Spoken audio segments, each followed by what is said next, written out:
Vamos falar sobre os três pilares da segurança da informação. Eles são o pilar da integridade, o pilar da confidencialidade e o pilar da disponibilidade.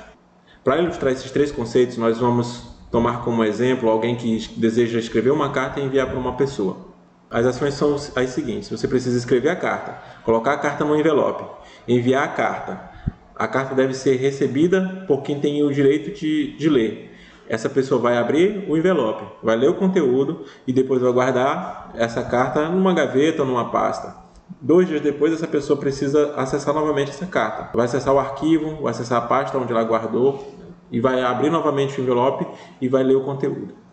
A partir desse exemplo, a gente vai analisar e perceber a existência desses três pilares da segurança da informação. O pilar da integridade diz respeito a você manter a informação íntegra, ou seja, ela não pode ser modificada, não pode ser corrompida. Você escreve a carta e você deseja que aquele conteúdo não seja alterado. Do jeito que você escreveu, é para chegar lá no destino. Se por qualquer razão alguém, uma terceira pessoa, tem acesso a essa carta e apaga alguma frase dela ou coloca uma frase nela, o pilar da integridade foi violado. Essa carta não pode ser modificada. Mesmo que essa pessoa não modifique o conteúdo da carta, ainda que ela apenas leia o conteúdo, um outro pilar foi violado, que foi o pilar da confidencialidade, porque você não deseja que aquele conteúdo seja lido por pessoas que não têm autorização. É por isso que uma carta é colocada dentro de um envelope e é selada. Se a carta simplesmente fosse enviada da forma como foi escrita, qualquer pessoa que tivesse acesso ao documento físico iria ler. Então você precisa resguardar a confidencialidade, por isso que ela é guardada dentro de um envelope. Por fim, o pilar da disponibilidade diz respeito a quem tem o direito de acessar aquela informação. Ele deve poder acessar a qualquer momento que ele quiser, seja em 2 dias, seja em 3 dias, seja daqui a 1 ano. Ele não diz respeito a você manter a informação de 24 horas por dia disponível, mas sim sempre que a pessoa que deseja acessar quiser acessar. Então, se ele guardou numa gaveta, ele tem que ir lá na sua gaveta e pegar aquela carta e ler de novo. Se por qualquer razão alguém tirou aquela gaveta do lugar, se aquela gaveta foi perdida, se pegou fogo ou se foi roubada, o pilar da disponibilidade ele foi violado, porque a informação não está mais disponível quando a pessoa que tem o direito de acessar ela quis acessar. É por isso que existem várias formas para você resguardar a informação e garantir que esses três pilares eles sejam mantidos. O pilar da integridade, você vai fazer tudo para proteger a informação, para manter ela íntegra, ela não pode ser mudada. O da confidencialidade, ela não pode ser vista por quem não tem o direito de ver, e o da disponibilidade, ela tem que estar disponível a todo momento que a pessoa que tem autorização para ver quiser ver. Assim, os princípios da integridade, da confidencialidade e da disponibilidade, eles formam os pilares da segurança da informação.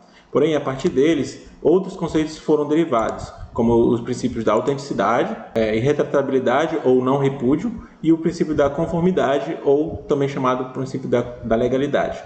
A gente vai ver os conceitos de cada um deles a seguir. A integridade representa a garantia de que os dados não serão adulterados ou modificados por quem não seja autorizado. Tá? Então, como já foi dito anteriormente, tanto no ambiente real como no ambiente digital, uma informação que é produzida ela não deve ser modificada. Tá? Como exemplo, a gente tem uma mensagem no WhatsApp que chega ao destino da mesma forma que foi enviada. Né? Assim como você escreveu a mensagem, é para ela chegar no destino. Se ela foi modificada, você teve uma violação ao princípio da integridade. O princípio da confidencialidade representa a garantia de que os dados devam somente ser acessados por pessoas autorizadas. E o exemplo que a gente tem no mundo digital é quando apenas gerentes podem acessar o ambiente de gerenciamento de um sistema. Ou seja, vendedores eles vão ter acesso apenas à parte de vendas. Informações gerenciais não é para eles terem acesso. Se eles tiverem acesso, vai quebrar a confidencialidade. O princípio da disponibilidade representa a garantia de que os dados deverão ser acessados por quem de direito, a qualquer tempo que seja solicitado. Isso é uma informação importante. Não é disponível a todo tempo, é só quando essa informação for solicitada. Um exemplo é quando você precisa acessar os seus arquivos que estão lá no Google Drive. Tá? Se você, por exemplo, se por qualquer razão o servidor do Google cair, ficar indisponível e você quiser acessar seus dados, esse princípio ele foi violado porque não tem mais disponibilidade. Então vamos aqui aos outros conceitos que são derivados e que também as bancas costumam perguntar. O princípio da autenticidade, ele representa a garantia de que a pessoa que está solicitando a informação é realmente quem diz ser. Ou seja, para que esse princípio ele funcione, é preciso que a pessoa que deseja acessar a informação ela se autentique. ela informe quem ela é. E você costuma fazer isso por meio de um login, um nome de usuário, né? E uma senha. E essa senha ela pode ser numérica, ela pode ser biométrica, ela pode ser também um objeto, né? Tem o conceito aí de multifator. Quando você usa uma senha que algo que você sabe, isso é uma senha numérica. Algo que você é uma senha biométrica, pode ser a sua digital, pode ser qualquer outra informação, pode ser a retina, por exemplo. E algo que você tem quando você usa um token. Um token é um dispositivo que se assemelha com um pendrive, você coloca no seu computador e aí ele vai fazer a autenticação. Então só quem tem aquele token comprova que a pessoa é quem realmente diz ser. Tá? E isso diz respeito à autenticação de multifator. O que são esses multifatores? São essas várias formas que você tem de comprovar que você é você mesmo. Ou seja, algo que você sabe, uma senha, algo que você um componente biométrico e algo que você tem como um token ou um cartão de acesso. Né? O exemplo de autenticidade é quando o usuário entra no seu gerenciador de e-mail e tem acesso aos e-mails. Ou seja, para você entrar no e-mail você tem que colocar login e senha. Atualmente, né, tem a autenticação em multifator. Usam mais de um fator, não apenas a senha, mas de repente manda uma informação numérica como se fosse, que é um token, né, que vai estar no seu celular. Seu celular vai funcionar como um token, né, aquele códigozinho que chega no seu celular. Então não basta que alguém saiba a senha. Ela tem que ter acesso ao seu celular, algo que você tem, tá? É algo que você sabe, a senha, e algo que você tem, que é o celular. O outro conceito é a irretratabilidade, também conhecida como não repúdio. Ela representa a garantia de que a pessoa que está enviando, modificando ou solicitando a informação, não pode negar ser quem é. Isso funciona no caso das assinaturas digitais. Uma vez que você assina um documento digitalmente, você não pode depois negar que foi você que não assinou, que você não assinou aquele documento. E esse é o exemplo que a gente tem.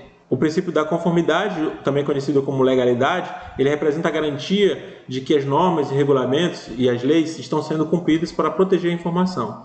Ou seja, principalmente no ambiente corporativo e quando se refere a dados que o governo mantém, né, existe toda uma legislação que vai proteger a informação. Tem a Lei Geral de Proteção de Dados que o Brasil adota. Esse é um exemplo de conformidade a nível federal, a nível nacional, melhor dizendo.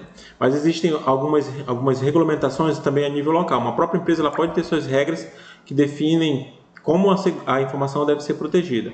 Um exemplo aqui é quando a empresa diz o seguinte: olha, toda vez que você se ausentar da sua estação de trabalho, você vai bloquear o computador, para evitar que uma outra pessoa tenha acesso ao seu computador e faça uso do sistema como se fosse você.